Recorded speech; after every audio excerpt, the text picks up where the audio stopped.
Hello there and welcome.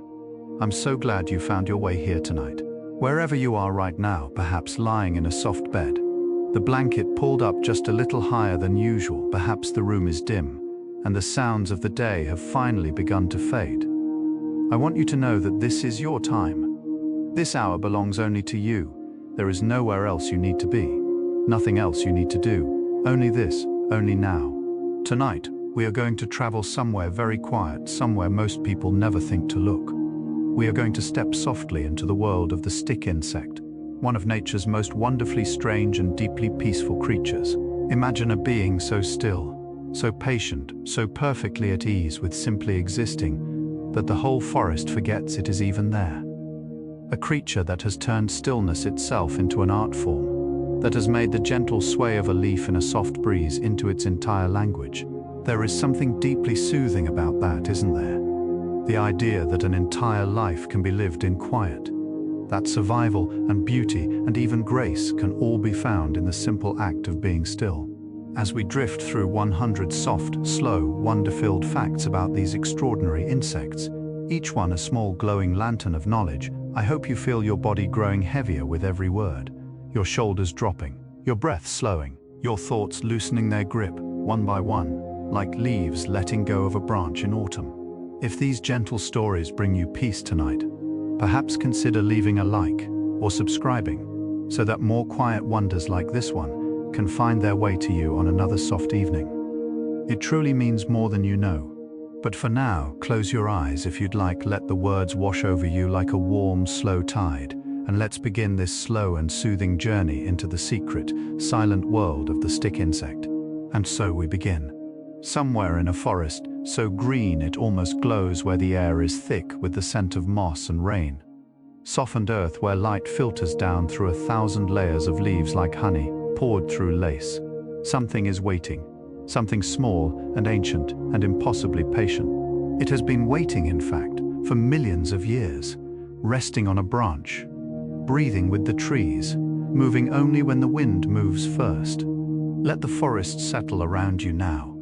Let your breath slow to match the rhythm of those ancient leaves, and listen as the quiet world of the stick insect begins, very gently, to reveal itself. There are more than 3,000 known species of stick insects drifting quietly through the world's forests tonight. 3,000 different shapes of stillness, 3,000 different ways of belonging to a tree, each one a small living poem written in bark and shadow, and the softest possible shade of green. Scientists call their order Phasmatodea, a name that comes from the ancient Greek word for ghost. And isn't that just exactly right? They are the ghosts of the forest, present everywhere, and yet almost never seen. Moving through their world the way a dream moves through a sleeping mind, leaving only the faintest trace, the softest impression, the gentlest feeling that something beautiful just passed by. Tonight, we have the privilege of seeing them, of sitting quietly enough and breathing slowly enough to finally notice the ghosts in the leaves. The oldest stick insect fossil ever discovered is locked inside a piece of ancient amber, a small golden window into a world that existed 126 million years ago. Imagine that, while dinosaurs moved through steaming prehistoric forests, while the continents were still slowly finding their places, a stick insect rested on a branch, just as still, just as patient, just as perfectly itself as they are tonight. There is something deeply comforting about that kind of permanence, about a creature so beautifully designed that the universe saw no reason to change it, like a melody so perfect it needs no revision, like a sentence that says exactly what it means on the very first try. The stick insect found its answer early, and then it simply rested in that answer for 126 million years of quiet, unhurried mornings. The body of a stick insect is a masterpiece of patience. Every surface, every angle, every tiny imperfection has been shaped over millions of years into something that whispers, "I am not here. Look at the bark instead. Look at the leaf. Look at the light falling through the canopy above." The texture of their skin mimics the roughness of wood so precisely that even the most careful human eye can be fooled. Some species carry tiny markings that look exactly like the veins of a leaf. Others have edges along their bodies that ripple softly, like the fringe of a fern caught in a gentle breeze. They are not hiding, exactly. They are simply becoming. becoming part of the forest so completely, so tenderly, so wholeheartedly that the boundary between insect and tree dissolves like sugar in warm water, slowly, sweetly, without effort. When a stick insect moves, it does something extraordinary. It sways, not randomly, not nervously, but with a slow, deliberate, hypnotic rhythm that matches exactly the motion of a small branch rocking in a gentle wind. Scientists believe this swaying serves a beautiful double purpose. It helps the insect blend even more perfectly into its surroundings, becoming indistinguishable from the breathing forest around it. But it may also help the insect's own eyes and brain make sense of the world, the gentle rocking stabilizing its vision, helping it to see depth and distance in the dappled, shifting light of the forest. So the stick insect does not simply stand still and hope to disappear. It dances. It dances the slowest, most deliberate, most meditative dance in all the natural world. A dance of one, performed for no audience, beneath a ceiling of swaying leaves. Some stick insects are so extraordinarily long that they seem less like insects and more like a small piece of the forest itself that has quietly decided to go for a very slow walk. The longest stick insect ever recorded, a species called Phryganistria chinensis Howe, found in the Green Mountains of southern China, measured 64 centimeters from the tip of its front legs to the end of its outstretched body. That is longer than a human forearm, longer than a school ruler, a creature of impossible, elegant length, resting in the shadows of a bamboo forest with the serene composure of something that has never once in its life felt the need to hurry.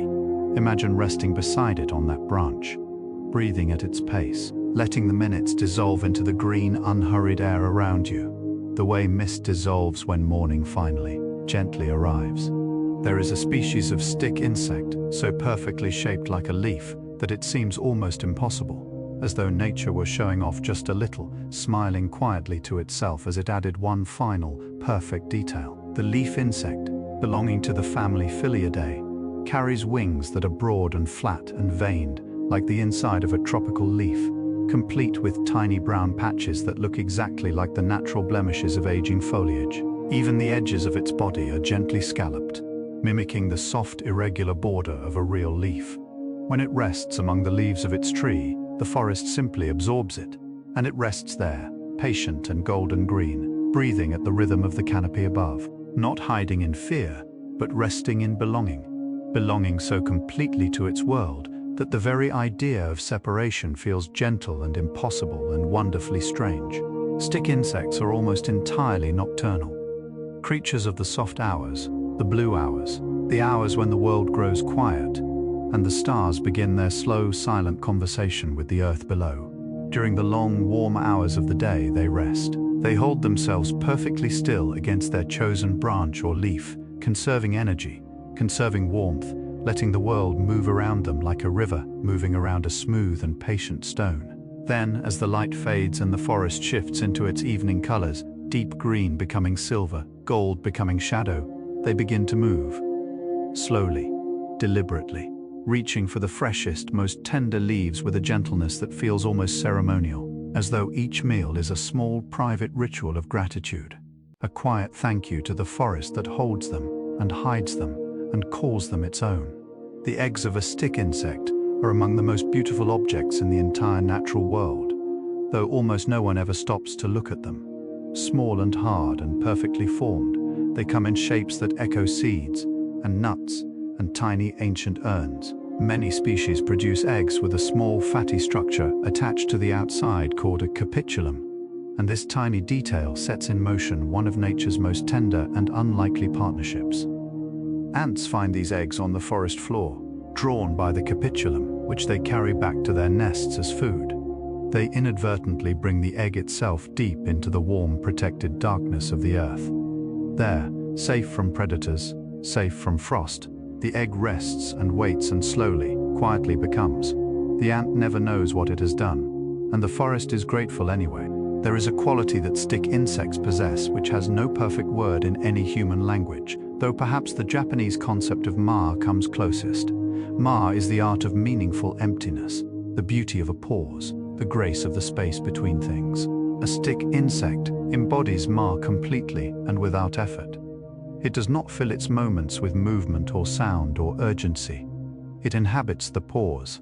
It lives inside the space between one breath and the next, between one leaf trembling and the next, between one heartbeat of the forest and the one that follows. And in that space, that soft, warm, luminous space, it finds everything it needs: safety, nourishment, belonging, peace. Tonight, as you drift towards sleep, perhaps you too can find that space, that gentle pause between one thought and the next, that warm, quiet emptiness that holds you softly, like cupped hands holding water. Female stick insects possess one of the most remarkable abilities in the entire insect kingdom: the power to create life entirely on their own. This process, called Parthenogenesis, allows a female to lay eggs that will hatch into perfect, healthy offspring without ever needing a mate. In some species, males are so rare they are almost mythological. Small, brief visitors to a world that runs beautifully, quietly, completely without them most of the time. The eggs produced this way are genetically identical to their mother, like a soft echo, a gentle repetition, a song sung again in the same voice. There is something deeply peaceful about this kind of continuity. Generation after generation of quiet, patient, leaf-colored creatures, each one a living memory of the one before. Each one resting on its branch in the green and golden light, dreaming whatever dreams stick insects dream. When a stick insect is very young, freshly hatched from its small, perfect egg, stepping out into the forest for the very first time, it does something instinctive and immediately beautiful. It climbs upward, always upward, toward the light filtering down through the canopy above. Its 6 tiny legs moving with a delicate, tentative grace, like a pianist playing the softest possible notes on a very first morning. The young stick insect, called a nymph, looks almost identical to its parent, a miniature ghost, a tiny poem of bark and shadow, except that it moves with just a little more urgency, a little more wonder, though it is still learning the forest's language and finding each new word more beautiful than the last. It climbs toward the light, and the light, warm and green and endlessly patient, reaches back down to meet it.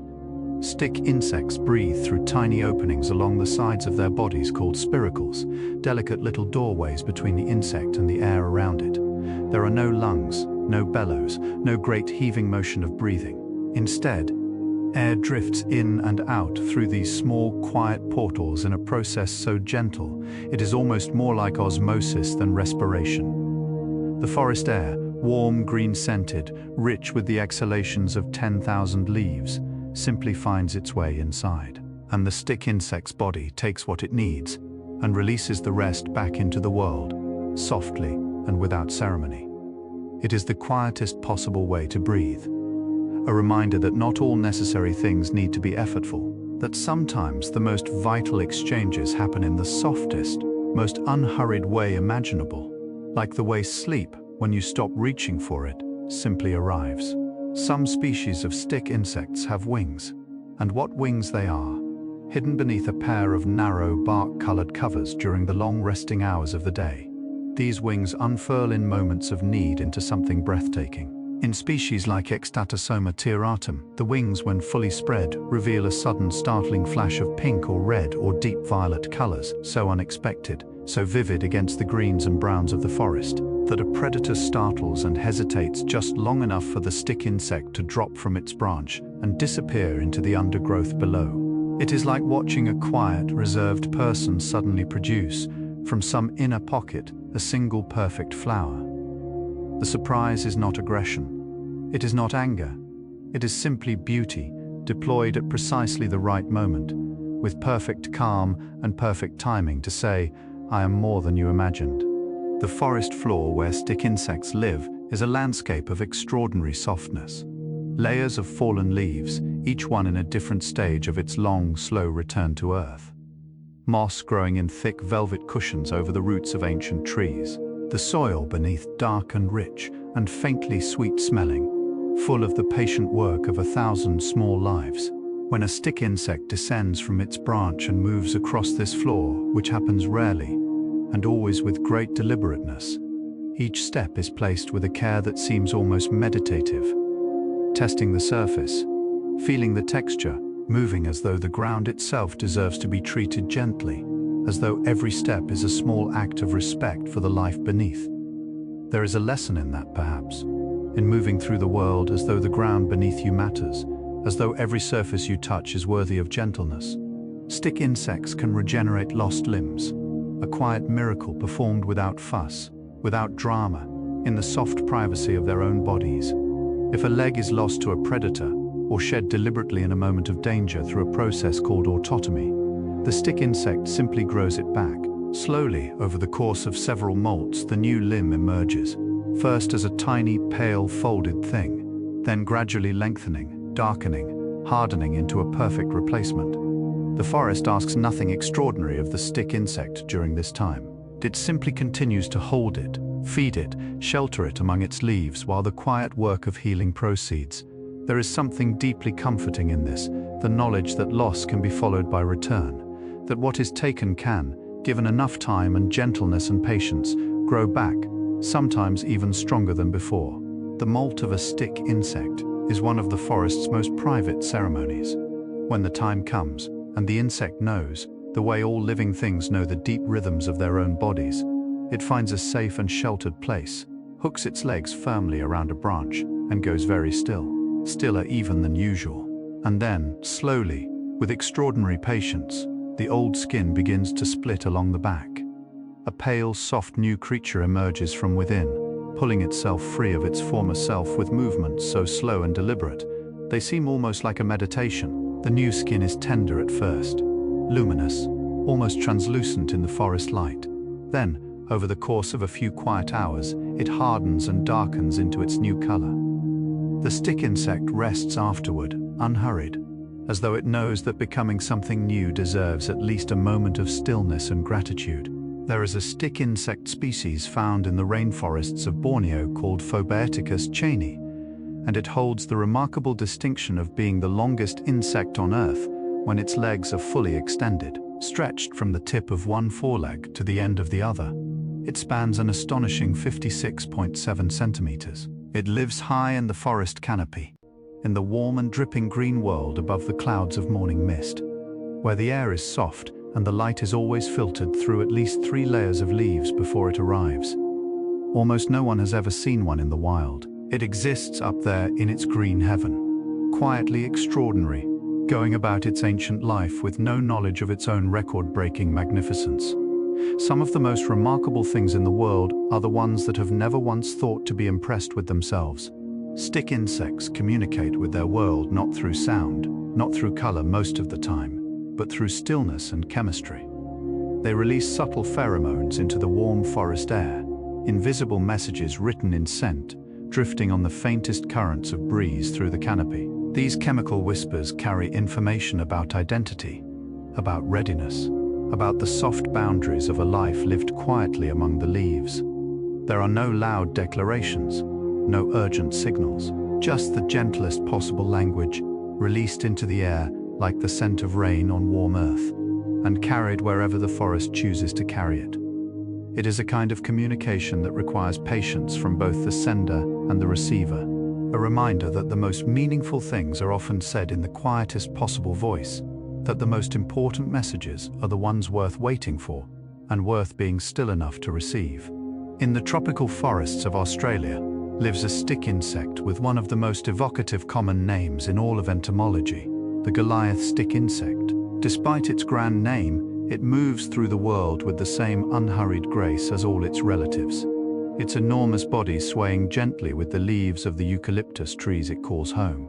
The females of this species are particularly magnificent, deep green, heavy-bodied, slow, with a serene authority that comes from simply being very large and very unbothered by the world. They feed at night on the silver-green leaves of the eucalyptus, filling the quiet hours with the soft, rhythmic sound of eating, a sound as gentle and regular as breathing. As the first pale light of morning begins to seep through the forest, they grow still again, settling back into their patient, perfect stillness, like a thought settling back into a calm and resting mind. The relationship between stick insects and the trees they inhabit is one of the most tender arrangements in the natural world. The tree offers everything: shelter, food, camouflage, a place to rest and grow and become. and the stick insect, in its quiet way, offers something back. As it moves through the canopy, it prunes the leaves it feeds on in ways that can encourage new growth. Its eggs, carried by ants to the forest floor, eventually hatch, and the nymphs return to the canopy, completing a cycle as old and as steady as the seasons themselves. Each life supporting another life, supporting another, in a web of quiet mutual generosity so intricate and so beautiful that no single mind could ever fully map it. The forest breathes, the stick insect sways, the ant carries its small cargo home, and everything very gently continues. There is a quality to the light in a rainforest that exists nowhere else on Earth. It arrives at the forest floor already transformed, filtered through canopy after canopy of leaves, each one taking a little of the harshness, a little of the brightness, softening it into something green and gentle and almost underwater in its quality. Stick insects have lived inside this light for millions of years. Their bodies have been shaped by it, colored by it, made luminous by it in ways that are almost impossible to describe without reaching for poetry. In this light, a stick insect resting on a branch does not look like a creature at all. It looks like a piece of the light itself, solid, patient, perfectly at home in the green and golden atmosphere of the ancient forest, as though it was not placed there, but grew there, slowly, from the light itself.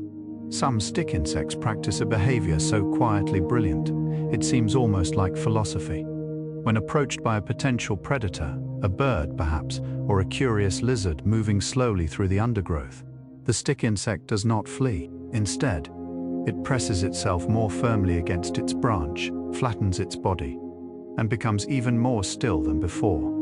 It leans into its own stillness as a response to threat. It makes itself more completely what it already is. There is a kind of wisdom in this that feels worth sitting with for a moment.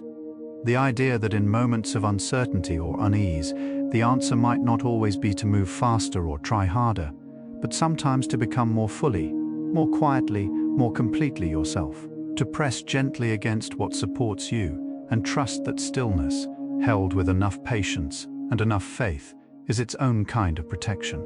The color of a stick insect is not fixed. It is not a permanent fact about the creature, like the color of a stone or the grain of a piece of wood. It is instead a conversation, a slow, ongoing dialogue between the insect and its environment. Many species are capable of gradual color change, shifting their tone over days and weeks in response to the colors of the leaves around them, the quality of the light, even the temperature and humidity of the air. The stick insect moved from a branch of pale, dry wood to one covered in fresh green leaves will, given enough time, quietly begin to green, as though it is listening to its world, as though it is learning its surroundings not with its mind but with its whole body, absorbing the forest's palette slowly, the way a piece of cloth absorbs water, completely and without resistance. On the island of Lord Howe, between Australia and New Zealand, there lives a creature that was once believed to be entirely gone from the world. The Lord Howe Island stick insect, large, glossy black, nocturnal, magnificent, was declared extinct in the early 20th century after rats arrived on the island and devastated its population. For 80 years, it existed only in museum collections and in the memories of the oldest islanders. And then, in the year 2000, a small group of climbers discovered a tiny surviving population. Just 24 individuals, sheltering beneath a single bush on a remote sea stack called Ball's Pyramid. 24 creatures, holding the entire future of their kind in their quiet, patient bodies. A reminder that sometimes the most important things in the world are the ones resting in the smallest, most unlikely, most overlooked places. The recovery story of the Lord Howe Island stick insect is one of the most tender conservation stories ever told. Those 24 survivors were carefully located, studied, and eventually a small number were brought to Melbourne Zoo, where a dedicated breeding program began in conditions of extraordinary care and gentleness. The insects were kept in precise temperatures, fed on the specific leaves they preferred, monitored with quiet attention through every stage of their slow and private lives. And slowly, generation by generation, their numbers grew, hundreds, then thousands. The whole quiet civilization rebuilt from 24 individuals on a sea-swept rock. Today, plans are underway to return them to their home island, now cleared of the rats that once drove them away. The forest is waiting. the branch is ready, and somewhere in Melbourne, in a warm and carefully tended room, a stick insect sways gently, dreaming perhaps of a home it has never seen, but somehow, in its ancient body, already knows. There is a particular time of night in the tropical forest, somewhere between midnight and the first pale suggestion of dawn, when the air grows so still and so soft that it feels almost solid, as though you could reach out and hold it in your hands like warm water. This is the hour that belongs most completely to the stick insect. The hour when it moves most freely through its green and silver world, stepping from branch to branch with a slow, ceremonial deliberateness, pausing to feed, pausing to simply rest and exist in the warm and breathing darkness. The forest around it is never truly silent. There are always the small sounds of water, of wind in the highest leaves, of other creatures going about their own quiet lives. But the stick insect moves through all of it like a meditation, unhurried, untroubled, perfectly, completely at peace with being exactly where it is. Stick insects have existed on every continent except Antarctica, a spread so vast and so ancient it speaks to a deep and fundamental compatibility with the living world. Wherever there are trees and leaves and warm air, and the patient green architecture of a forest, there is a niche that a stick insect will eventually find and quietly fill.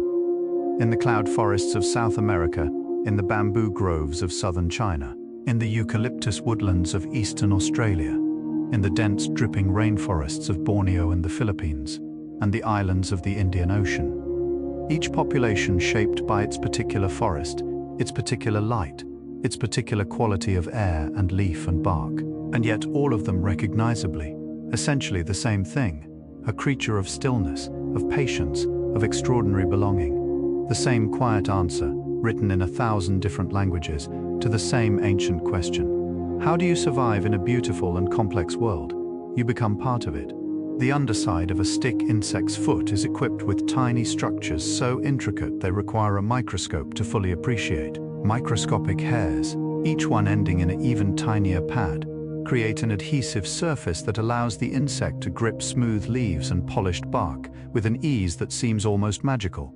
These structures work through the same van der Waals forces that allow geckos to climb glass. Molecular attractions so delicate they operate at the level of individual atoms, and yet collectively strong enough to hold a creature safely against a vertical surface in a gentle wind. There is something wonderful about the idea of safety being achieved through the accumulation of countless tiny, invisible connections. That what holds you to your world is not one great dramatic anchor, but millions of small, quiet, molecular embraces, each one almost nothing, and together more than enough.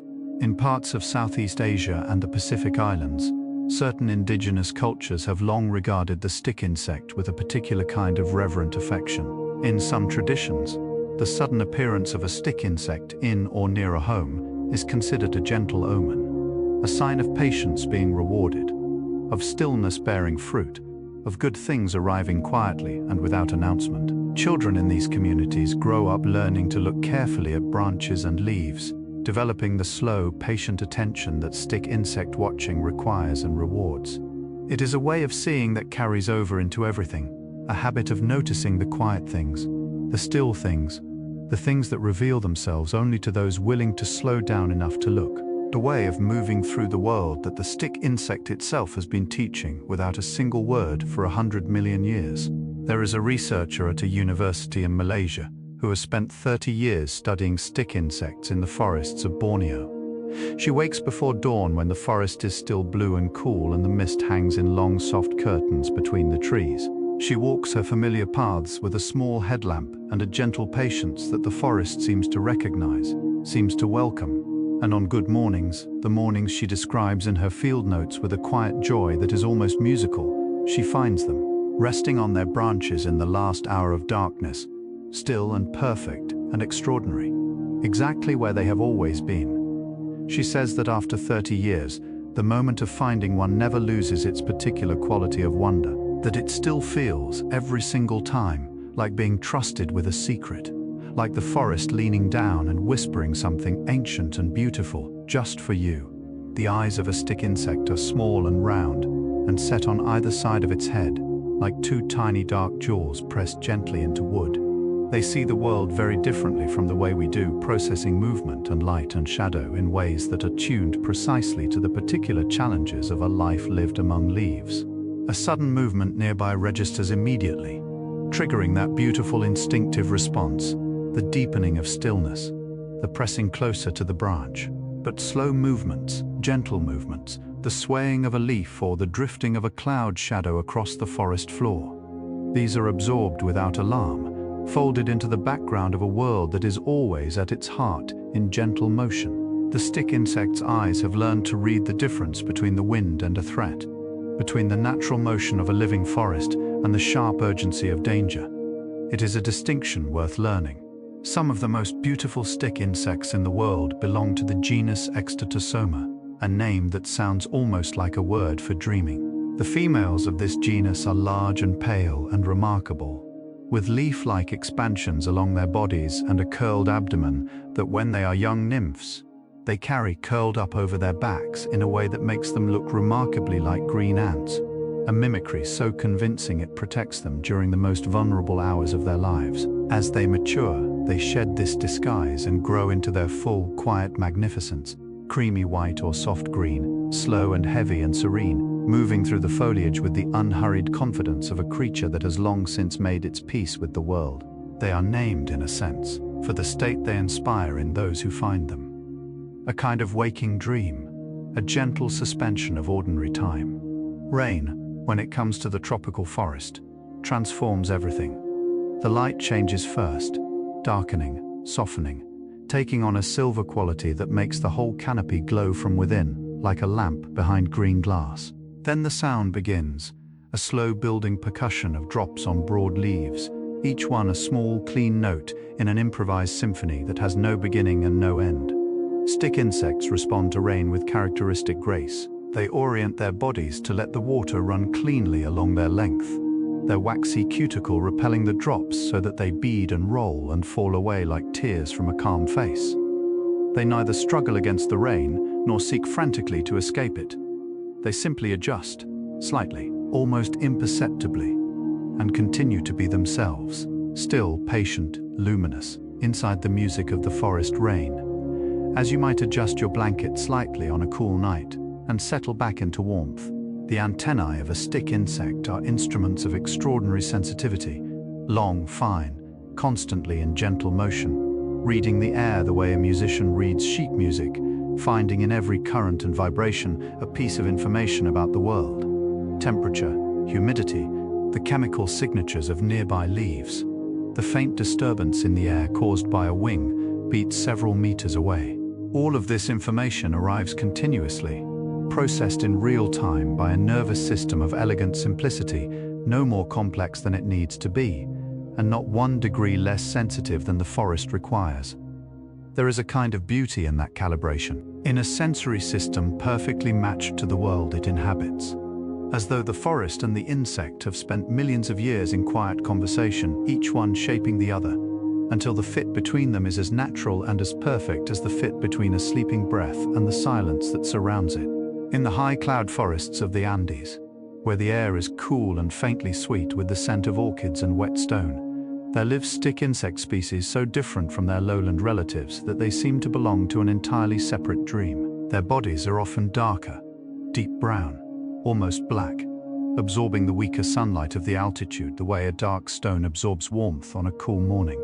They move more slowly than their tropical cousins, conserving energy in the thin mountain air, their pace reduced to something that hovers at the very edge of stillness. A step, a pause so long it becomes a rest. Another step, high above the clouds, in a forest so quiet that you can hear individual water droplets falling from leaf to leaf. These dark and patient creatures live their entire lives at the speed of a very slow, very beautiful thought, one that takes a whole lifetime to finish thinking.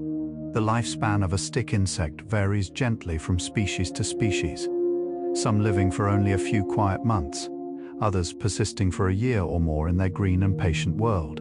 But regardless of its length, each stick insect life follows the same beautiful arc. Emergence from the egg into a world of astonishing green abundance, the slow climb upward toward the light, the series of molts, each one a small death and resurrection, a shedding of the old self to make room for the new. The long meditative hours of feeding and resting, and simply existing inside the forest's warm embrace. And finally, the laying of eggs, small perfect capsules of the future, released into the world with no ceremony, no fanfare, simply placed or dropped onto the forest floor like a quiet gift left for someone not yet born. Each life complete, each life enough, each life a whole and perfect story, told in the language of leaves and stillness and time. Scientists who study stick insect behavior have observed something that continues to quietly astonish them: the degree to which these insects appear to choose. Not in the way we choose, with deliberation and language and the weight of consequences, but in a simpler, more immediate way, responding to their environment with what can only be described as preference. Given two branches of different leaf quality, a stick insect will consistently choose the fresher, more nutritious one. Given a choice of resting spots, it will select the one that offers the closest color match to its own body. Given warmth or cool, light or shadow, it navigates with a quiet purposefulness that suggests something more than pure reflex. A small, wordless awareness of its own needs, a gentle attentiveness to its own well-being that feels, in its modest way, like the most fundamental form of self-knowledge. The simplest possible version of knowing what is good for you and moving unhurried toward it. There is a stick insect species found in the forests of Madagascar, that great island of evolutionary wonders off the eastern coast of Africa, that has evolved a remarkable relationship with a single species of tree. It feeds almost exclusively on the leaves of this tree, rests on its branches through the long warm days, and lays its eggs among its roots. The tree, in turn, has shaped the insect over millions of years. Its leaf chemistry, its branch texture, its particular quality of shade, all reflected in the insect's color, its behavior, its preferences. They have grown into each other so completely that separating them, even in imagination, feels almost unkind.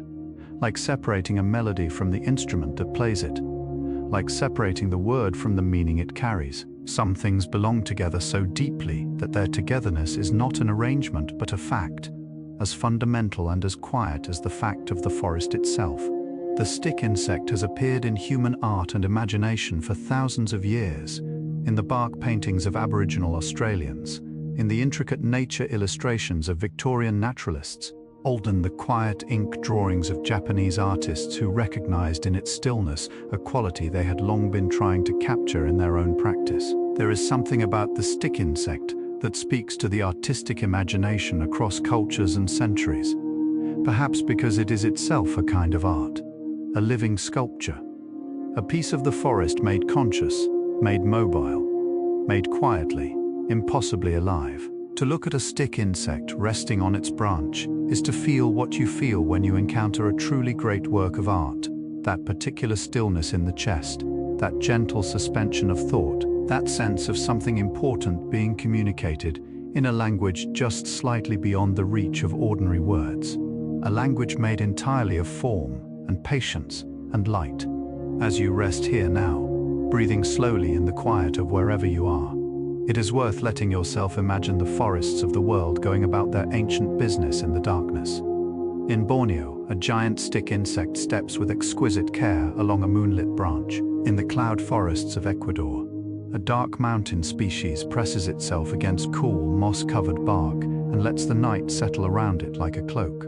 In a warm room in Melbourne, young Lord Howe Island stick insects move in their careful, tended world, each one carrying in its quiet body the future of its kind. In a forest in Japan, a pale green nymph emerges from its egg for the very first time and begins, without hesitation, to climb. All of them still, all of them patient, all of them at home in the dark, breathing the forest's breath, swaying with the forest's rhythm, belonging completely to the world that holds them. As you right now belong completely to this moment.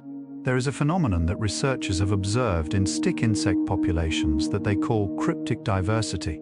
The discovery that what appears to be a single species, identical in every visible way, is in fact several distinct species living side by side in the same forest, indistinguishable to the human eye but genetically as separate, as cousins who have grown up in different countries and learned different languages. The forest holds these distinctions quietly, without announcement.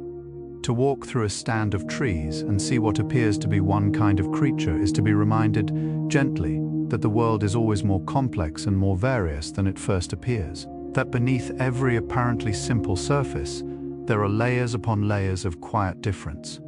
Quiet individuality, quiet uniqueness, each creature its own complete world, each stillness its own particular quality, each silence carrying its own specific weight and warmth and meaning.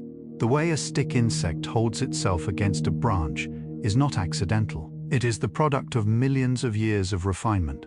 A posture so precisely calibrated to its environment that even the angle at which it holds its legs, the degree to which it flattens its body, the exact orientation of its head relative to the direction of the light, all of these details have been shaped by time into their optimal form, and yet it looks effortless.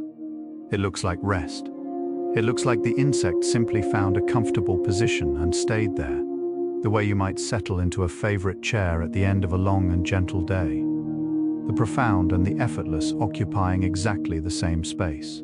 The result of immense, accumulated complexity expressed as something that looks like ease, as though all that evolution, all those millions of years of refinement, had no other purpose than to arrive at this, a creature resting perfectly at peace. In the homes of people who keep stick insects as companions, and there are many such people around the world, drawn to these creatures by a quality of calm they find difficult to articulate, a particular atmosphere tends to develop over time. The enclosures are kept green and lightly misted. Fresh bramble or eucalyptus or oak leaves are brought in regularly, filling the air with a faint, clean botanical scent. And the keeper develops, without quite intending to, the habit of stillness, of approaching the enclosure quietly, of moving slowly, of learning to look with the kind of patient, unhurried attention that stick insect watching both requires and rewards. People who live with stick insects often say that the insects have taught them something about the quality of presence, about what it means to be truly, completely in a moment, about the particular peace that comes from simply being where you are, without wanting it to be otherwise. The surface of a stick insect's egg, examined under magnification, reveals a landscape of breathtaking intricacy, ridges and furrows and geometric patterns so precise they seem designed rather than grown. Though of course they are both, since nature's designs are grown, and growing things are always in their way designed. The patterns serve functional purposes, allowing gas exchange, preventing water loss, providing structural strength, but they are also, simply and undeniably, beautiful. Beautiful in the way that truly functional things often are, the beauty of a form that has found its perfect expression, that has become exactly what it needs to be, and nothing more and nothing less. Somewhere on the floor of a dark and quiet forest tonight, thousands of these small, perfect objects are resting in the leaf litter, going about the slow and patient business of becoming, each one a tiny, intricate universe, waiting in the warm dark for the right moment to open. There are stick insects that glow, not with the dramatic bioluminescence of fireflies or deep-sea creatures, but with a softer, stranger luminosity, a quality of their cuticle that causes them, in certain wavelengths of light, to fluoresce with a faint, ghostly radiance. Under ultraviolet light, some species reveal hidden patterns on their bodies, markings invisible in ordinary daylight, that bloom suddenly into soft blues and greens and pale golds. Whether these patterns play any role in the insect's own life, whether they are visible to potential mates or to predators, or whether they exist in some sensory dimension we have not yet fully mapped, remains a question. Science is still sitting with quietly, still turning over with patient curiosity, but the simple fact of them is enough. The idea that even in stillness, even in apparent plainness, there are layers of beauty waiting for the right light to reveal them. The bramble plant, that thorny, sprawling, abundantly leafed shrub that grows along roadsides and woodland edges across much of Europe and Asia, holds a special place in the world of stick insects. For many species kept in human care, bramble leaves are the preferred food, the comfort food, the green and glossy thing that most closely approximates the flavors and textures of home. There is something quietly poetic about this, that such an overlooked ordinary plant, one that most people brush past without a second thought, is to a stick insect the most desirable thing in the world. a whole universe of nourishment and satisfaction contained in a single dark green leaf, veined and slightly waxy, smelling faintly of green and rain and earth. It is a reminder that what sustains us is often not the rare or the spectacular, but the simple and the familiar. The ordinary thing, received with full attention, becomes extraordinary. Some stick insect species have evolved to produce eggs that are so perfectly shaped and colored, like the seeds of particular plants, that even experienced botanists have been known to mistake them. This mimicry extends the insect's camouflage beyond its own body, into the next generation, protecting the eggs by making them invisible among the very seeds they resemble. The forest floor becomes a place of beautiful ambiguity, where the boundary between plant and insect, between the present generation and the next, between what is alive and what is becoming alive, dissolves into a mosaic of shapes and colors that only the most patient and careful eye can begin to decode. The stick insect's story does not end with its own body. It extends forward into the future, seeding the forest floor with the next chapter of a story that has been telling itself, quietly and without interruption, for longer than our own species has existed. There is a quality of attention that naturalists sometimes call the search image, the mental template that forms in the mind, after enough time spent looking for a particular creature, allowing the eye to pick it out from its background with increasing speed and certainty. Developing a search image for stick insects takes time. It requires sitting with the forest, letting the eyes soften and defocus slightly, allowing the brain to stop looking for the obvious and begin attending to the subtle. And then, one day, without quite knowing how it happened, you begin to see them everywhere. A particular quality of stillness on a branch. A shadow that falls at a slightly wrong angle. A leaf whose veins run in a direction the other leaves do not. And suddenly the forest, which had seemed empty, reveals itself as full of quiet, patient, extraordinary lives that were always there, simply waiting for you to learn how to look. That moment of revelation, it feels, every time, like a gift.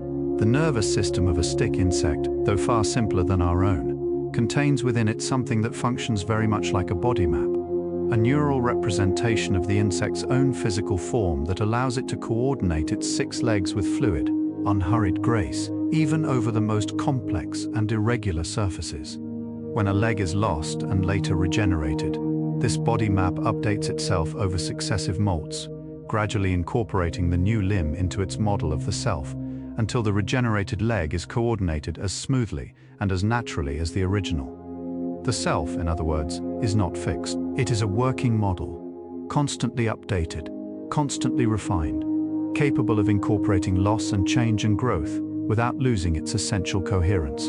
A useful thing to remember, perhaps, as you drift towards sleep, that you too are a working model. That you too are capable of updating and healing and continuing quietly, completely in your own time.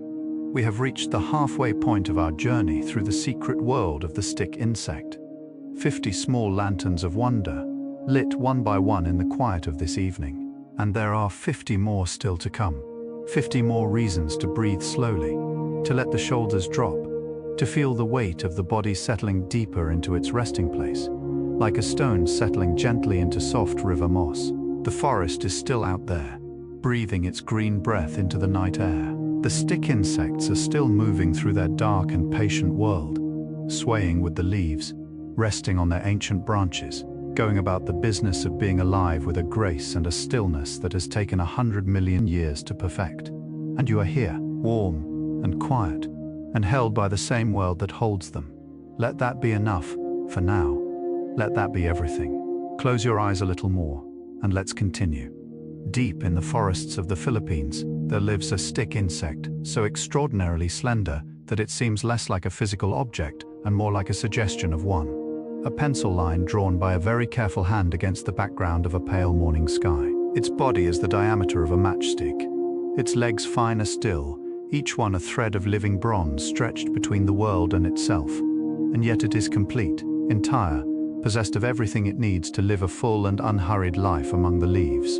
There is something profoundly reassuring about that kind of completeness in smallness.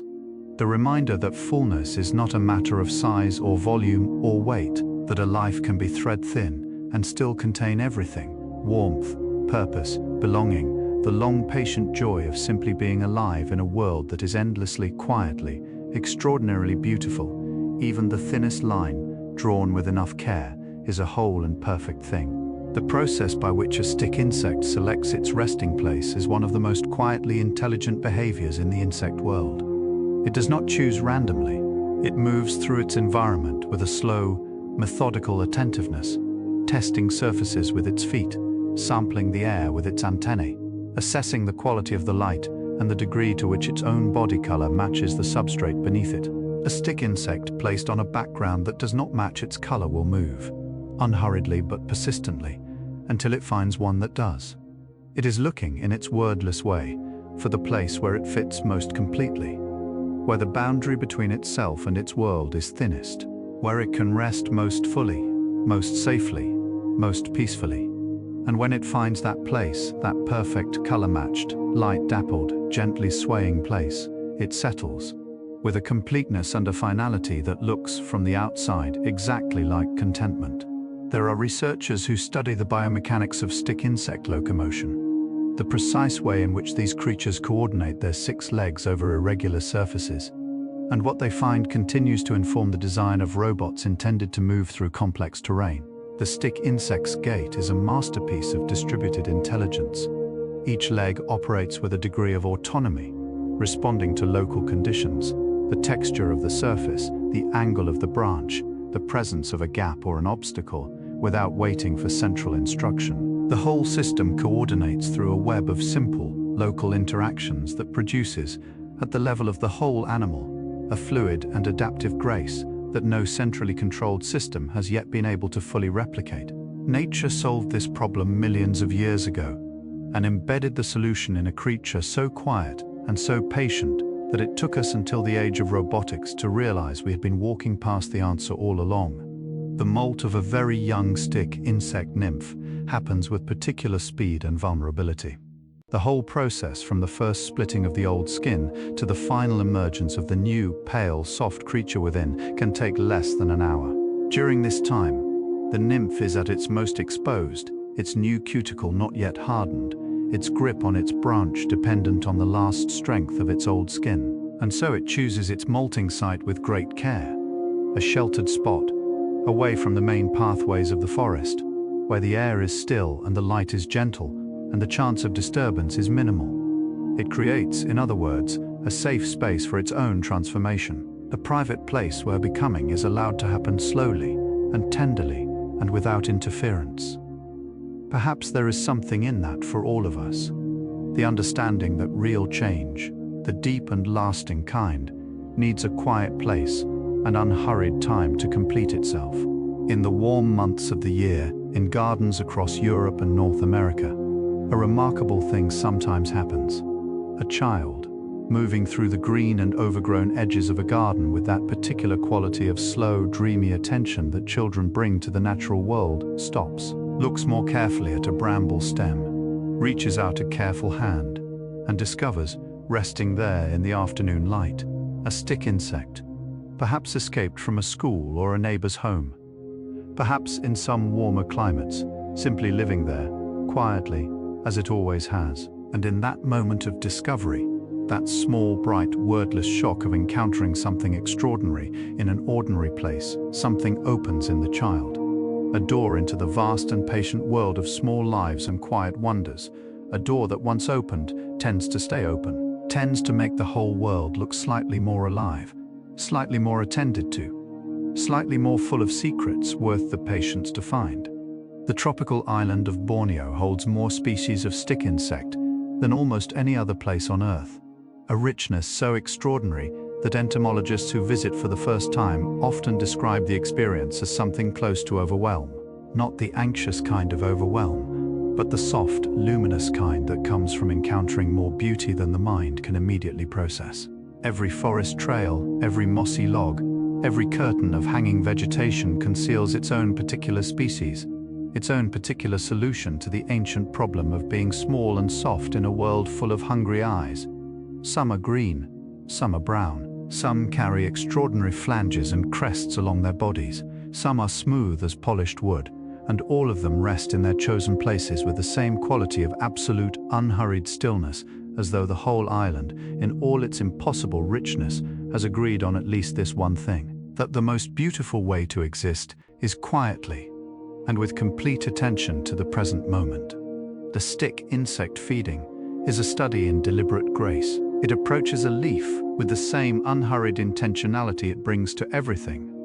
Antennae gently exploring the surface, forelegs positioned with care. The small mouthparts beginning their work at the leaf's edge with a patience that makes even eating seem like a form of meditation. It does not rush, it does not tear. It works its way through the leaf with a steady, rhythmic attentiveness, pausing occasionally to rest, to adjust its grip, to simply be still for a moment in the middle of its meal, as though tasting not just the leaf, but the entire experience of being alive in this particular place, at this particular moment. The sound of it feeding, if you are close enough and still enough to hear, is the softest possible sound. A small, clean, rhythmic sound like the turning of a very thin page in a very quiet room. There is a particular species of stick insect found in the montane forests of New Guinea that has evolved one of the most extraordinary defensive displays in the insect world. When threatened, it raises its abdomen and fans open its hind wings to reveal a startling pattern of deep red and black colors that in the natural world carry the universal meaning of danger, of warning, of please reconsider. And then, if the threat persists, it produces from special glands near its head a chemical spray. Not toxic, not harmful, but intensely aromatic, filling the air around it with a sharp, clean scent that startles and disorients. It is a creature of layers, of hidden depths, of quiet surprises, peaceful by preference, spectacular by necessity, reminding us that even the most patient, most still, most gentle of beings carries within it a capacity for vivid, appropriate, beautifully calibrated response. That stillness is not the same as weakness, not even close. The forests of Sri Lanka, that teardrop island floating in the warm waters of the Indian Ocean, are home to stick insect species of particular elegance, slender, pale green, moving through their world with a quality of almost architectural refinement. The forests themselves seem designed to complement them. Tall columnar trees rising through layers of mist, their canopies meeting high above to form a cathedral ceiling of green and gold through which the light falls in long, slow, diagonal shafts. In this light, a pale green stick insect on a pale green stem becomes a kind of visual music, a harmony so perfect between creature and environment that the eye encountering it simply rests, stops searching, stops analyzing, and for a moment, in the presence of that perfect belonging, everything that is not this moment quietly falls away. The way the last thoughts of the day fall away, one by one, as sleep draws softly, gently near. Halfway through the night in a forest anywhere in the world where stick insects live, something subtle but beautiful happens. The temperature drops by a degree or two.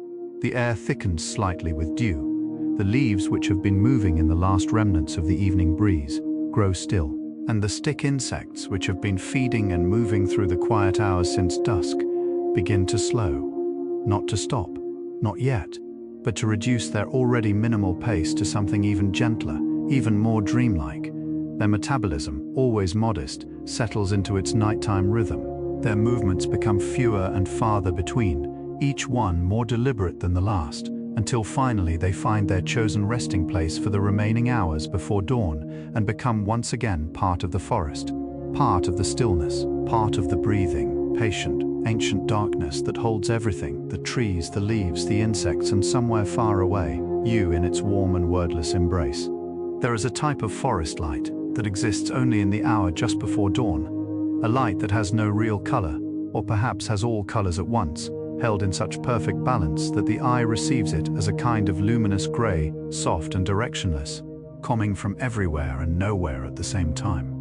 In this light, the forest looks like a painting of itself, every leaf edge sharply defined, every branch a precise dark line against the pale sky beginning to show between the canopy gaps above, and the stick insects, settling into their final resting positions of the night, become in this light something almost unbearably beautiful. Their stillness takes on a quality of intention, of choice, as though each one has considered carefully, with full awareness, the exact spot where it wishes to greet the coming day. And having chosen, rests there completely, without reservation, without the need for anything to be different from exactly what it is. Scientists have discovered that stick insects are capable of learning, not in the complex language-mediated way that humans learn, but in a simpler, more immediate way that is no less remarkable for its simplicity. Exposed repeatedly to a particular stimulus, a specific scent, a particular texture, a consistent pattern of light and shadow, a stick insect will gradually modify its response. It will learn in its quiet way what is safe and what requires attention, what can be ignored and what deserves a closer, more careful consideration. This capacity for learning exists in a nervous system of extraordinary economy, a brain smaller than the head of a pin, containing perhaps 1 million neurons compared to the 100 billion in a human mind. And yet something in there notices, something in there remembers, something in there adjusts its model of the world based on experience, the simplest possible version of wisdom, and perhaps in its simplicity, the clearest. The eggs of the Indian stick insect, Carausius morosus, one of the most widely kept species in homes and schools around the world, hatch after approximately 2 to 3 months of patient waiting. The nymphs that emerge are perfect miniatures, impossibly delicate, their legs finer than threads of silk, their bodies no longer than a grain of rice. They begin eating within hours of hatching, drawing nourishment from the same leaves their mother favored, their tiny mouthparts working with an earnestness that is almost comic in its seriousness. Within days, they have already begun to look more like their parents, the body lengthening, the characteristic stick insect posture asserting itself, the stillness deepening from the slightly restless stillness of the newborn into the profound, considered stillness of the juvenile, life finding its shape, life settling into its nature, as naturally and as inevitably as water finding its level in a quiet pool on a still morning. There is a word in Portuguese, saudade, that describes a particular kind of gentle, bittersweet longing for something beautiful that is absent or past, or perhaps never fully possessed. It is a feeling without sharp edges, a melancholy so soft it is almost indistinguishable from contentment. Sitting quietly with a stick insect, watching it rest on its branch in the afternoon light, can produce something very close to saudade, a strange sweet ache for the simplicity of its existence, for the uncomplicated belonging it seems to embody so effortlessly, for the quality of presence it achieves without trying, without striving, without the endless negotiation between what is and what we wish were otherwise. We cannot live as a stick insect lives, but we can in moments of stillness approach something of its quality of being. We can rest on our own branch. We can let the forest hold us. We can, just for now, simply be here. The stick insects of New Zealand belong to the genus Clitarchus, modest, slender, pale green or brown, living in the shrublands and forest margins of those cool, wind-swept islands at the bottom of the world. They are among the southernmost stick insects on Earth, living at latitudes where the light in winter comes low and silver across a landscape of tussock grass and ancient fern. They have adapted to the cold, in the way all southern things adapt, by becoming quieter, slower, more conservative with their warmth and their energy, by finding in the cooler, grayer palette of their world a beauty just as rich as the vivid tropics, simply rendered in a more muted key. There is a particular loveliness to things that thrive in quieter, cooler, less obviously spectacular conditions, a loveliness that rewards the patient eye, that reveals itself not in a flash of color, but in the slow, steady accumulation of small and perfect details. The forests of Costa Rica are among the most biologically rich places on the surface of the Earth, a small country containing nearly 5% of all known species, packed into a landscape of extraordinary vertical variety, from sea-level mangroves to cloud-wrapped volcanic peaks. Within this abundance, stick insects occupy every available green niche: lowland rainforest, mid-elevation cloud forest, the cool and mossy highlands where the trees are draped in bromeliads and the air tastes faintly of cold water and orchid pollen. Each altitude has its own species, its own particular shade of green or brown, its own refinement of the ancient stick insect design. Walking through a Costa Rican forest with a patient eye and a willingness to move slowly is to encounter, layer by layer, an entire civilization of stillness, a vertical city of quiet lives, each one perfectly calibrated to its particular flaw, its particular quality of light, particular version of the ancient and beautiful art of belonging completely to a place. There is something that happens to human breathing in the presence of a truly still creature. It slows, without effort, without intention, without the need for any instruction or technique. It simply slows, matching itself to the quality of stillness in the room. People who spend time with stick insects report this consistently. The enclosure draws the eye.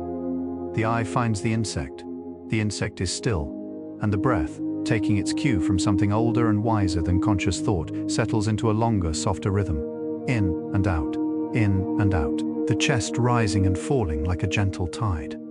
The shoulders releasing their habitual tension by degrees, like a knot loosening in warm water. The mind, still full of its daily contents, beginning very slowly to empty thought by thought, worry by worry, until what remains is simply the breath and the stillness, and the soft green presence of a creature that has been teaching this particular lesson without words for 100 million years. The males of many stick insect species are considerably smaller than the females, in some cases so much smaller that early naturalists encountering them together assumed they must belong to entirely different species. The female is the dominant presence, large, slow, magnificently unhurried, the center of gravity around which the smaller male orbits with a careful, tentative grace. In species where males exist at all, they are often winged, more mobile than their partners, able to travel greater distances through the canopy in search of a mate. But once found, once the slow and chemically mediated process of courtship is complete, the male settles, stills himself, finds his branch and his leaf and his particular quality of belonging. And the forest absorbs him, as it absorbs everything without judgment, without preference, without the need for anything to be other than exactly what it is. Every size, every shape, every quiet particular life. Welcome here. In the scientific literature on stick insects, there are papers with titles of such quiet poetry that they seem to belong as much to literature as to biology. Papers about the geometry of camouflage, about the mathematics of swaying, about the neural architecture of stillness, about the evolutionary pressures that produce, over millions of years, a creature indistinguishable from the substrate it inhabits. Reading these papers, even in their precise, careful, technical language, produces a particular quality of wonder. The wonder of seeing something familiar suddenly revealed as extraordinary, of watching the tools of science turn their careful light on a green and patient creature and finding in every detail they illuminate, not reduction but expansion, not the diminishment of mystery but its deepening. Science and wonder are not opposites. In the best moments, the moments that papers about stick insects sometimes produce, they are the same thing, seen from two different and equally beautiful angles. As the night deepens around you now, wherever you are, whatever the quality of darkness in your particular room, your particular corner of the world, imagine the stick insects of 1,000 different forests settling into their final stillness, in the warm dripping forests of Southeast Asia, in the cool montane woodlands of East Africa, in the ancient light-filled forests of Southern Europe, where the air smells of pine resin and warm stone, in the backyards and school classrooms and carefully tended terrariums of people who have found in these quiet creatures something worth attending to, worth caring for, worth the patience of daily observation. All of them still now, all of them resting in their particular version of the same ancient peace, and you, here, part of the same world that holds them, your breath slowing, your body growing heavier, your thoughts thinning to a fine and luminous thread that leads very gently and very surely towards sleep.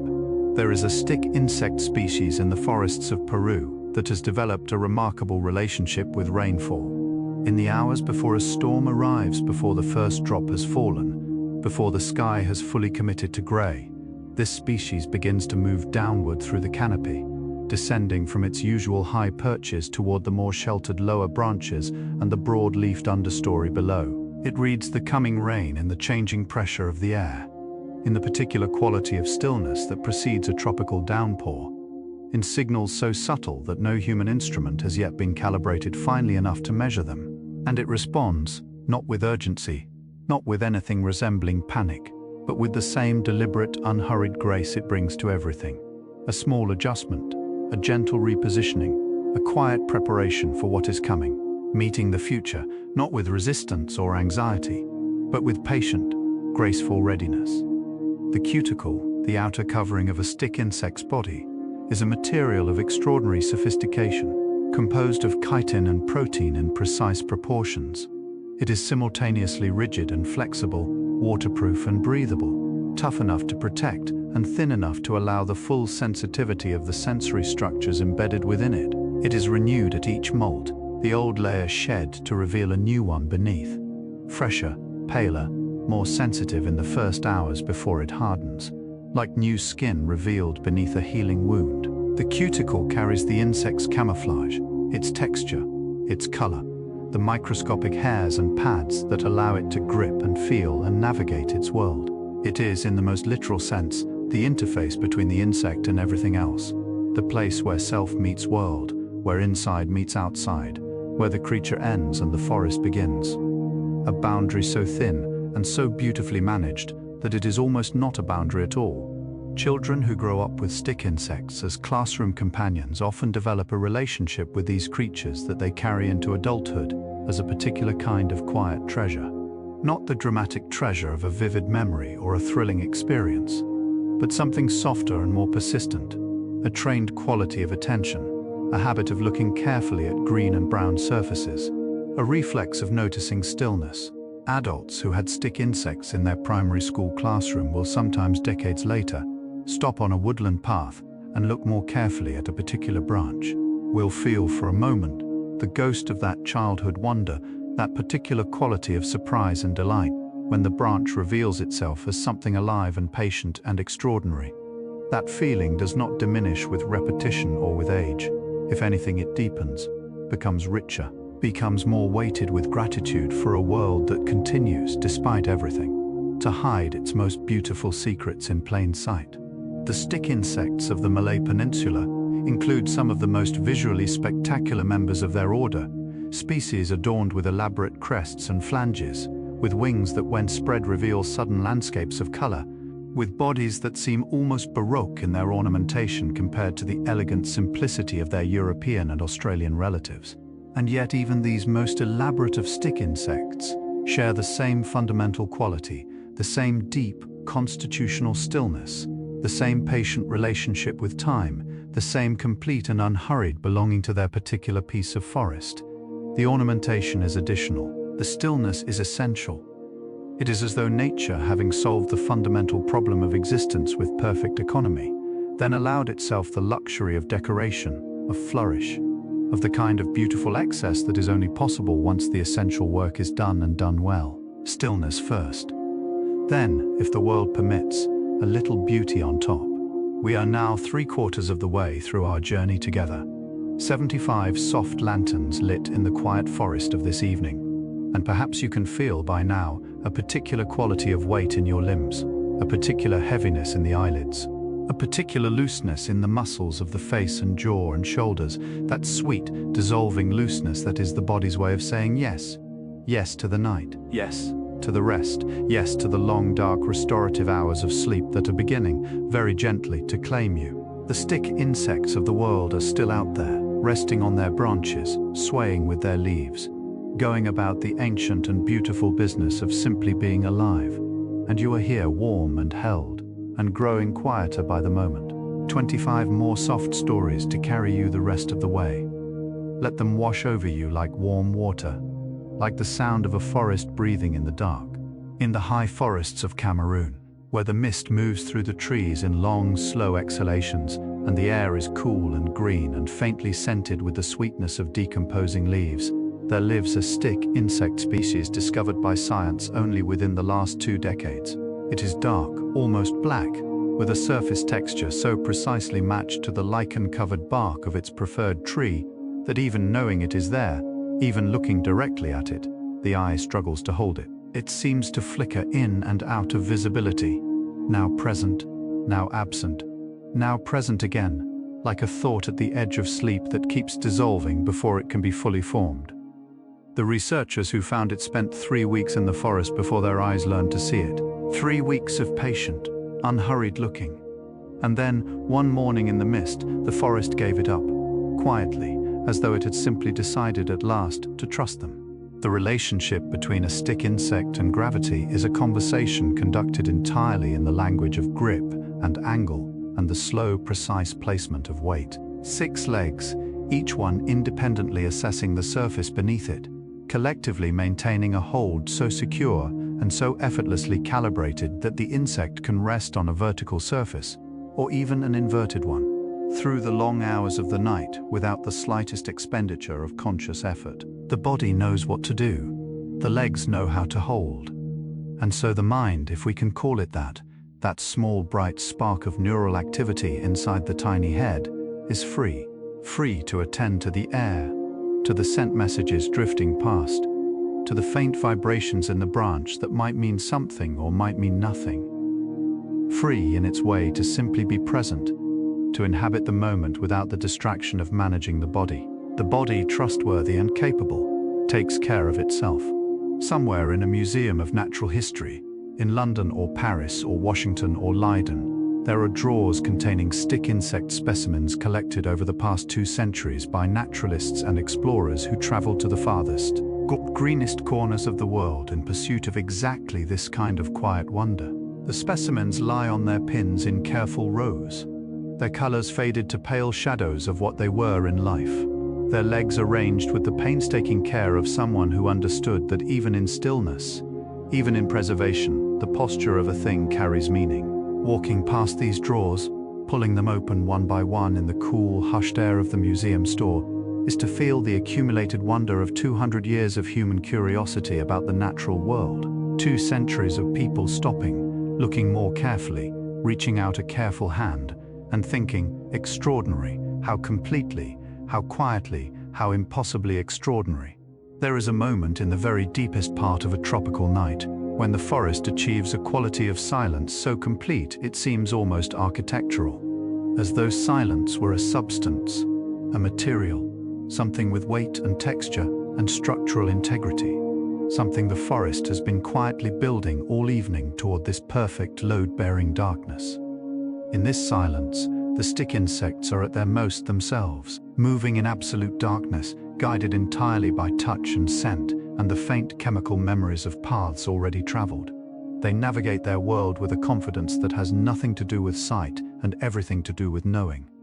Knowing the branch, knowing the leaf, knowing the particular texture of the bark beneath each foot, as familiar as the feeling of a much-loved surface beneath a hand. Moving through the dark, not with fear, but with the deep body-level certainty of something that is exactly where it belongs.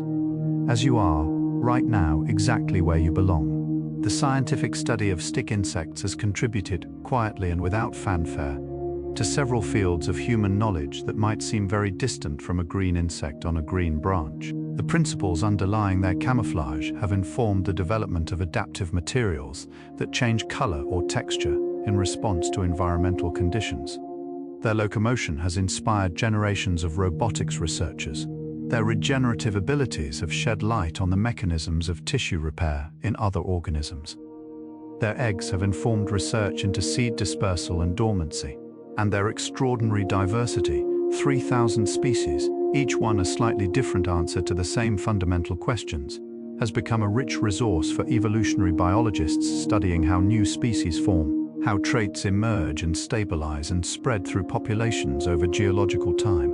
The stick insect, simply by being itself with complete dedication and over a very long period, has become one of nature's most generous and most unassuming teachers. There is a particular quality of trust that develops between a person and a stick insect over time. It is not the trust of a dog or a cat, not warm and demonstrative and eager. It is quieter than that, more subtle. It develops in the patient accumulation of gentle interactions. The careful hand offered, the insect stepping onto it with its deliberate testing grace, each tiny foot finding its purchase on the skin with a delicacy that feels almost like a question. Are you safe? Are you still? Can I rest here for a moment and find this acceptable? And the person learns over time to answer with their whole body, with the quality of their stillness, the steadiness of their breath, the absence of sudden movement or sound. The insect teaches the person how to be trusted, and the person, in learning, becomes someone who can be trusted by an insect, by the world, perhaps eventually by themselves.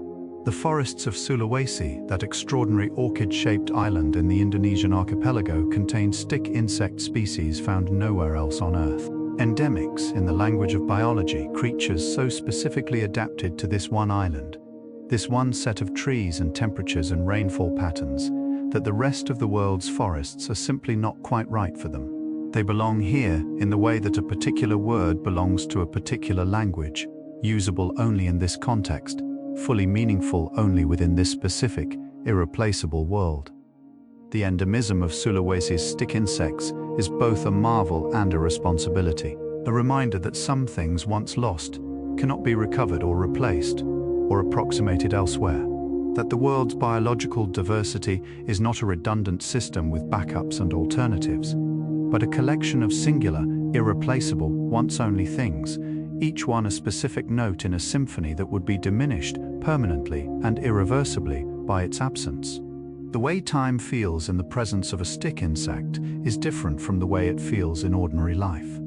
It slows, or perhaps more accurately, it deepens, becomes more three-dimensional, more textured, more full of the kind of rich, unhurried detail that is normally lost in the speed of daily living. A minute spent watching a stick insect adjust its grip on a branch contains more genuinely observed experience than an hour spent in front of a screen.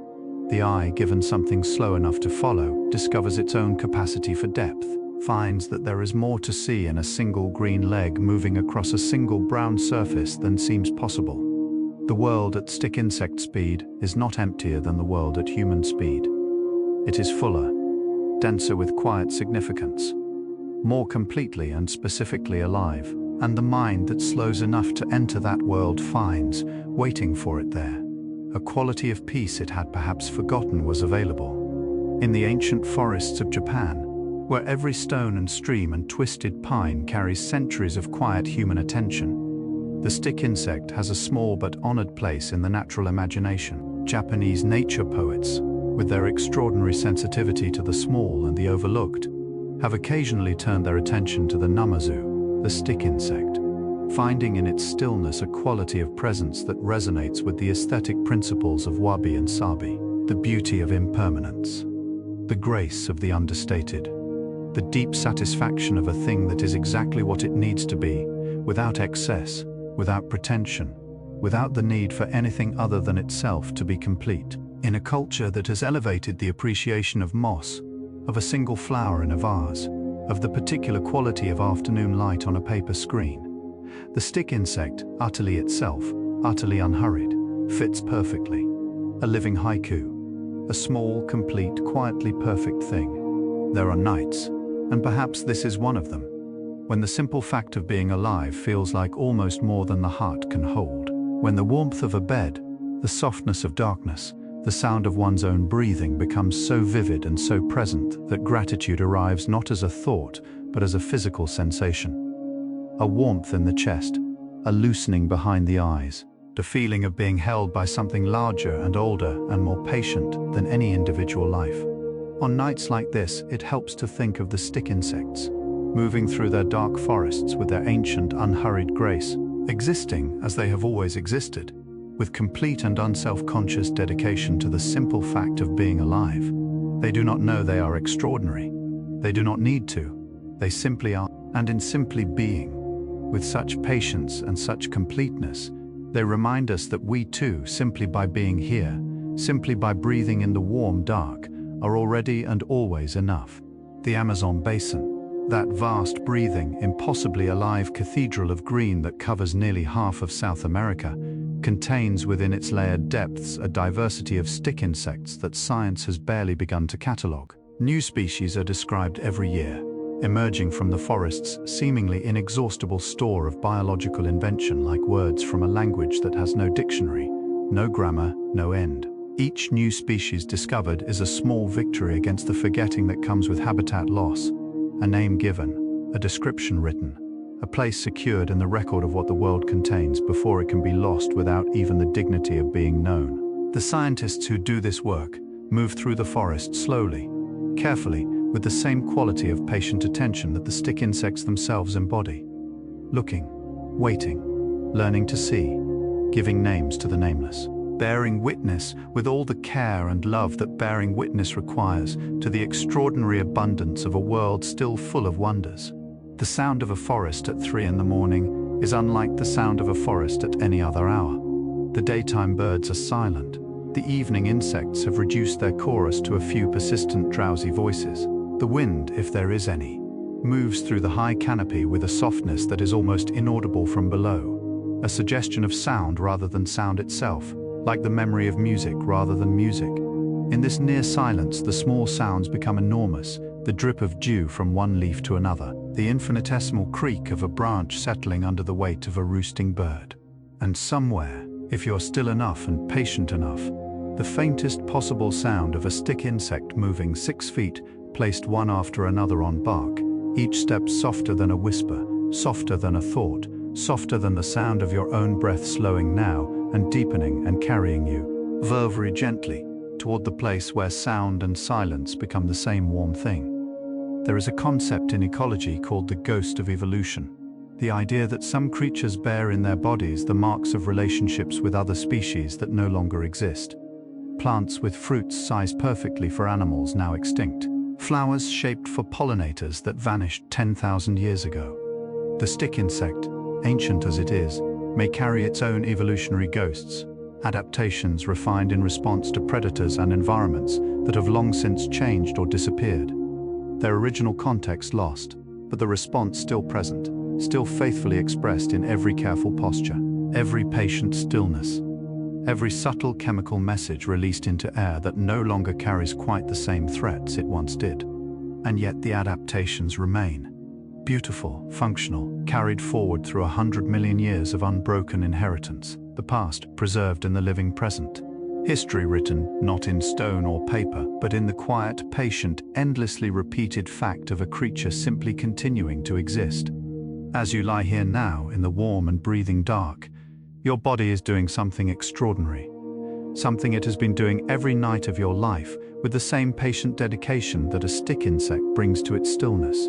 It is repairing, consolidating, growing, the cells of your muscles rebuilding from the day's gentle use, the neural pathways of the day's learning, strengthening and stabilizing, weaving themselves more firmly into the fabric of who you are and what you know, the immune system moving quietly through its nightly rounds, attending to microscopic repairs with the same unhurried thoroughness of a forest floor processing fallen leaves back into the living soil.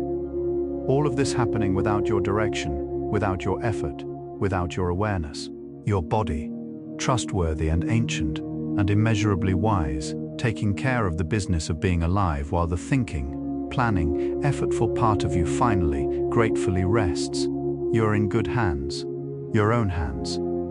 The oldest, most reliable hands there are. The stick insects of the world have survived 5 mass extinction events, 5 moments in the history of life on Earth when the conditions that sustain living things shifted so dramatically that the majority of species then existing were lost forever. And through each of these catastrophes, in some sheltered forest on some surviving tree, a stick insect rested on its branch and waited.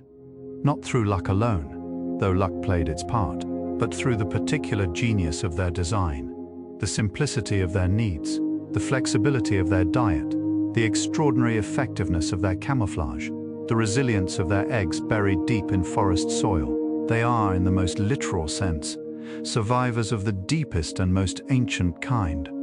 And tonight, as you drift towards sleep in your own warm and sheltered place, there is something quietly comforting in that. The world has survived extraordinary things. Life has persisted through darkness deeper than any night. And in the morning there will still be forests. And in the forests, there will still be stick insects, resting, patient, completely, serenely alive. In the cool, silver-lit forests of Tasmania, that small, ancient island hanging from the southern edge of Australia like a drop of green water about to fall, they're live stick insects that have adapted to conditions of extraordinary seasonal variation.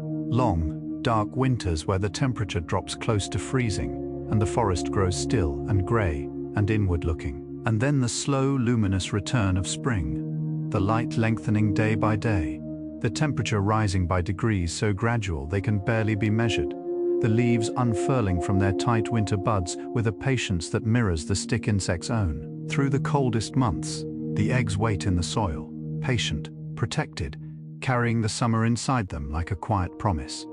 And when the warmth finally returns, they respond.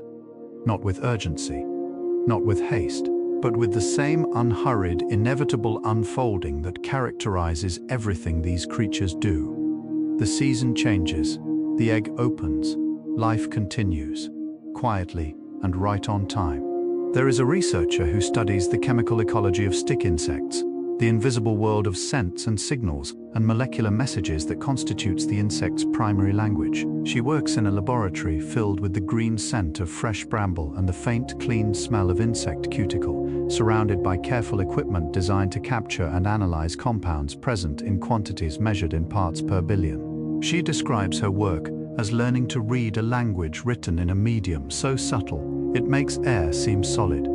Each compound a word, each blend of compounds a sentence, each change in concentration over time, a paragraph in a conversation that has been going on between these insects and their world for longer than our species has existed.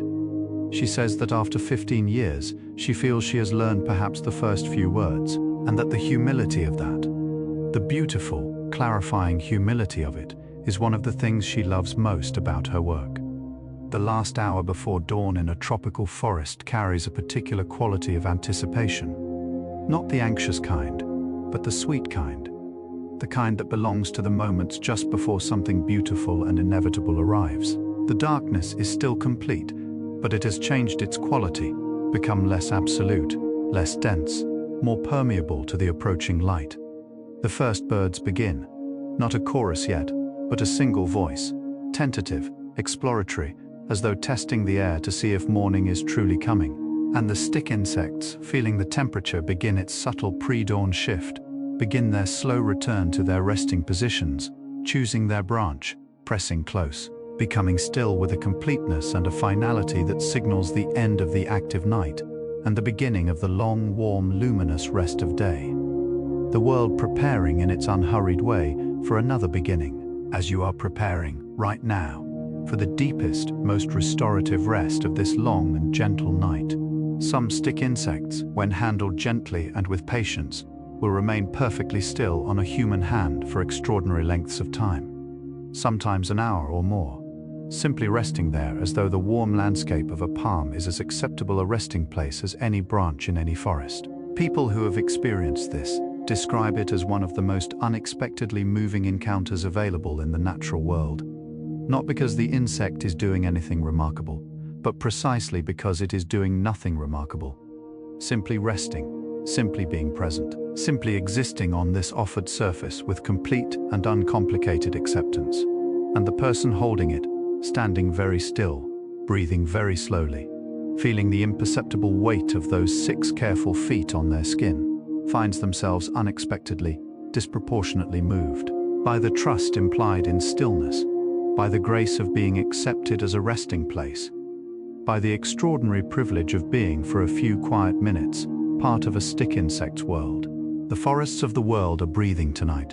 Every tree, every leaf, every square meter of living canopy, exchanging gases with the atmosphere in the slow, continuous planetary scale process of photosynthesis and respiration that has been maintaining the conditions for life on Earth for billions of years. And within this vast breathing in 10,000 specific and particular places, stick insects are going about their own quiet breathing, their spiracles opening and closing in the warm night air, drawing in the forest's exhalation and releasing their own. Each individual breath, a tiny thread in an incomprehensibly large tapestry of biological exchange. Each stick insect, a small but real participant in the chemistry of the living world, connected, through the medium of air itself, to every other breathing thing on the planet, to the trees, to the soil, to the clouds, to the ocean, to you here, breathing slowly in the dark, part of the same great exchange, part of the same vast, patient, beautiful breath.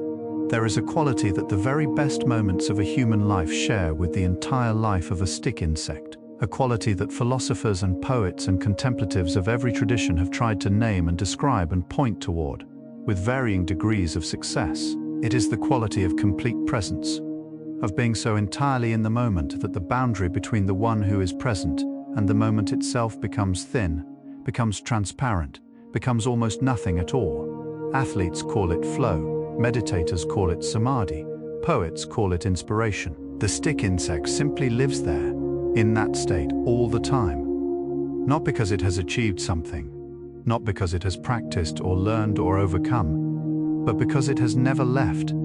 It was born present. It will die present. Every moment of its life spent in the only moment there is. This one, right here, warm and green and real and sufficient. Exactly, completely, quietly sufficient. The colors of a stick insect at the very end of its life are often the most beautiful it has ever worn. The cuticle, no longer being renewed by the regular cycle of molting, takes on a depth and richness of tone, a warmth in the browns, a luminosity in the greens that the younger insect's fresher colors somehow lack, like old wood, like aged paper, like the particular quality of afternoon light in late autumn. There is a beauty in the final colors that is inseparable from their context, from the knowledge of what they represent. A life fully lived, a long patience honored, a complete and unhurried journey from egg to nymph to adult, through all the seasons and all the weathers of a particular life, arriving here at this branch, in this light, with this particular depth of color, having lost nothing essential along the way, having, if anything, gained a richness that only time and continued presence can provide. If you could ask a stick insect, in whatever language such a conversation might require, what it knows about how to live, perhaps it would answer something like this. Find your tree. Learn its texture and its scent, and the particular quality of light it offers at each hour of the day. Eat what it offers you with gratitude and without excess. Rest when rest is needed, without guilt and without haste. When the molt comes, when the old skin must be shed and the new one grown, find a quiet place and be patient with yourself. When threat arrives, become more completely yourself. When the night comes, move through it without fear. And when morning returns, as it always returns, press yourself gently against your chosen branch, feel its solid familiar warmth beneath you, and let the light find you exactly where you are. Still here, still patient, still in your quiet and particular way, completely, beautifully alive. Tonight, as you have rested here and listened and breathed, and let these soft stories carry you gently through the hours, something has been happening in the forests of the world. The same thing that happens every night, has happened every night, will continue to happen every night for as long as there are forests and insects and the warm, patient darkness that holds them both. Stick insects have been moving through their green and silver world, feeding and resting and swaying and simply being, with a completeness and a grace that requires nothing from us except, perhaps, our occasional attention, our willingness to slow down enough to notice, our capacity to be moved by small things, by quiet things, by the extraordinary hidden in the ordinary, the ancient hidden in the familiar, the infinite hidden in the particular. A stick insect on a branch, a leaf in a forest, a breath in the dark, each one a whole world, each one attended to with enough patience and enough love, more than enough. And so we arrive together at the end of our 100 quiet stories, 100 soft lanterns, lit one by one through the long and gentle hours of this evening, each one casting its small warm light on a different corner of the extraordinary world of the stick insect. A world of stillness and patience and ancient green belonging. A world where camouflage is an art form and stillness is a language, and the most important things happen so slowly and so quietly that only the most attentive eye will ever see them. You have been that eye tonight. You have been still enough, and patient enough, and open enough to let these small wonders in. And now, as the last lantern is lit, and its light joins all the others in the warm darkness of this hour, I hope you feel what the stick insect feels on its chosen branch at the end of a long night.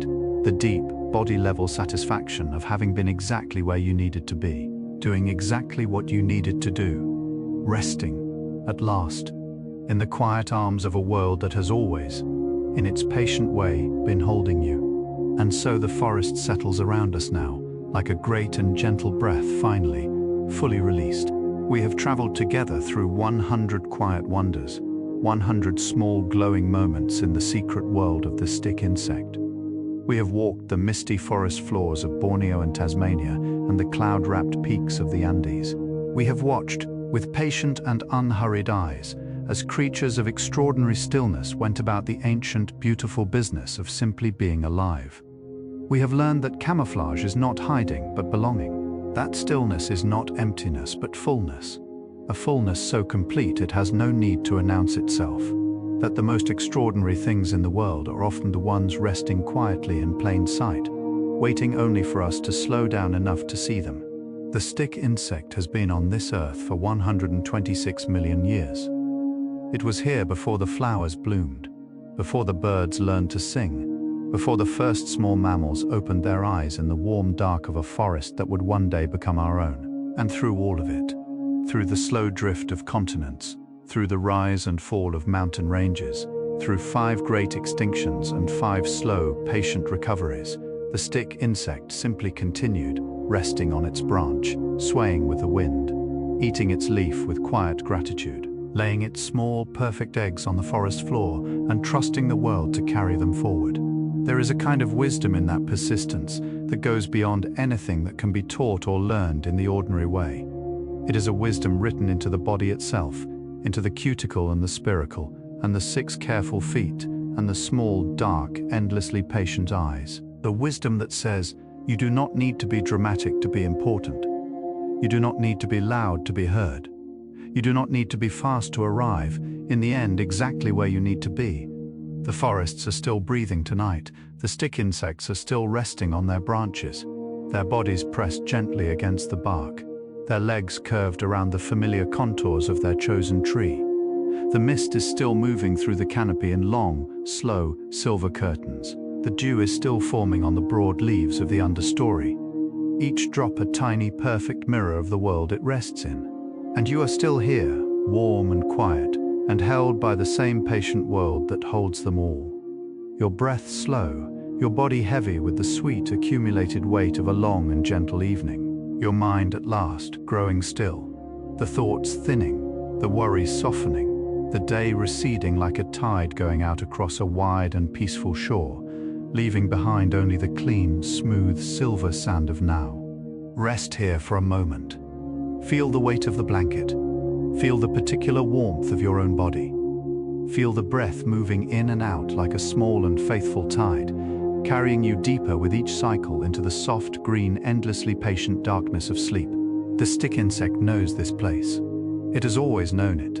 That place where the self grows quiet and the world grows large and everything that seemed urgent reveals itself as simply part of the beautiful, unhurried flow of time. That place where you are not a person with tasks and worries and a list of things undone, but simply a warm, breathing, living thing, resting in the dark, held by the earth, part of the forest, part of the night, part of the ancient and continuing story of life on this extraordinary, patient, quietly magnificent planet. And now, dear friend, we have arrived at the softest part of the night, the part where words begin to lose their edges, where the boundary between listening and dreaming grows thin as morning mist, thin as the wing of a newly molted stick insect in the first pale hours after its transformation, where the stories we have shared tonight begin to dissolve into something warmer and deeper, and more wordless than stories, into the simple, luminous fact of being here, being alive, being held by a world of extraordinary and quiet beauty.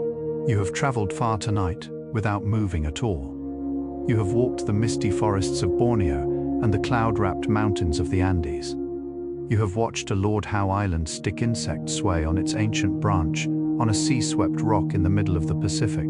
You have felt the first tentative steps of a newly hatched nymph climbing upward toward the light. You have sat with researchers who have given their lives to the patient, loving study of creatures that most of the world walks past without a second glance. And in all of it, in every soft and glowing story, the same quiet truth has been waiting, the same gentle message written in 100 different ways. That stillness is not absence, it is presence deepened to its most essential form. That patience is not waiting. It is a way of being so complete, so fully inhabiting the present moment, that the future arrives not as something awaited, but as something that simply, naturally unfolds. That belonging, real belonging, The kind the stick insect embodies in every fiber of its extraordinary body, is not something achieved or earned or found. It is something remembered, something returned to, something that was always already there, beneath the noise and the speed and the accumulated weight of ordinary days, waiting with the patience of 100 million years for you to grow still enough to feel it. You are still enough now. Feel how the bed holds you. Feel how the darkness wraps around you like a forest at 3 in the morning. Not empty, not cold, but full and warm and alive with the quiet breathing of a world that continues, tenderly and without interruption, to exist.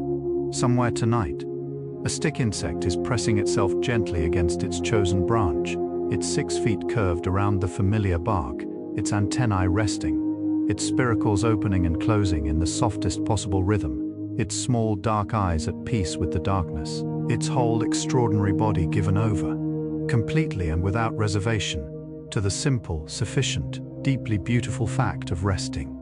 Be like that.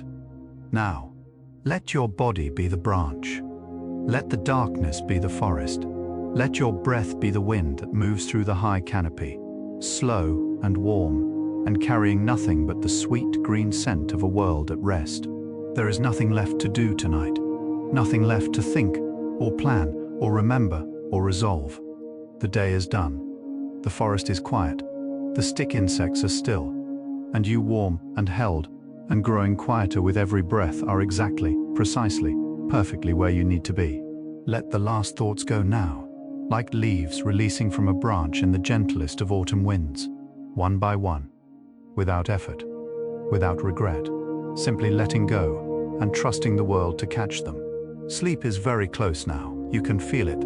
That soft, dark, warm, irresistible tide moving in from the edges of the night, touching the shore of your awareness with a gentleness that asks nothing of you except surrender. And surrender tonight is the easiest thing in the world. The forests are breathing, the stick insects are resting, the stars are doing their slow, ancient, luminous work above the canopy, and you are here, in the warm, dark part of it all, part of the breathing and the resting and the ancient, patient, quietly magnificent continuity of life. Thank you for spending this evening in the quiet world of the stick insect. Thank you for your patience, and your openness, and your willingness to slow down and let wonder in. If these gentle stories have brought you peace, please consider leaving a like, or finding your way back here on another quiet night. There are always more wonders waiting, always more green and patient worlds to explore together. But for now, for this soft and perfect now, there is only this: the breath, the dark, the stillness. Good night and sleep deeply.